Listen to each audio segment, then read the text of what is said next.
जो केस सालों पहले बंद हो चुका था वो अचानक फिर से खुल गया। लेकिन सबसे बड़ा सवाल ये है, आखिर दूर देश से कौन है जो इस कहानी को फिर से जिंदा कर रहा है। एडवोकेट रमेश भाई पटेल का नाम सुनकर सबके सिरों पर बिजली गिर जाती है। युवराज ठाकुर शॉक्ड हो जाता है कि यूएसए से कोई क्लाइंट है, जिसके कहने पर रमेश भाई पटेल ने अमन सिंह राजपूत की फाइल खुलवाई है।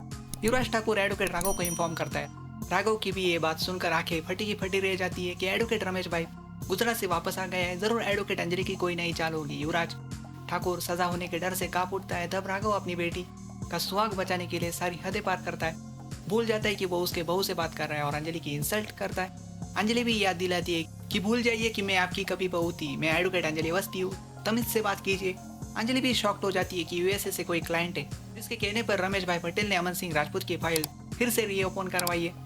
यहाँ अंजलि ये चक्कर क्या है, कौन है जो यूएसए से उससे मिलने आ रहा है, ये सोचती है। दूसरी तरफ सादिका गिनी के दिमाग में जहर बोलती है कि अंजलि चुड़ैल है, उसके बारे में कुछ अच्छा मत सोचना, वो तुम्हारी जिंदगी बर्बाद कर देगी। गिनी कहती है, ये क्या कह रही है आप? अरे आज कहीं जाकर मेरी आंखें खुली है, मैंने जिंदगी भर अपनी बहन अंजलि को गलत समझा, अब बहनों में जहर नहीं घोल सकते, इसलिए सादिका क्या करती है, कहती है अभय तुमसे शादी क्यों करेगा, अभय घर जमाई बनकर नहीं रहना चाहेगा ना। और हाँ, अंजलि ने भी इसलिए अभय से शादी नहीं की क्योंकि अभय के पास क्या है, कुछ नहीं है। गिनी के सामने शर्त रखी जाती है, इसमें अभय दाव पर लगता है।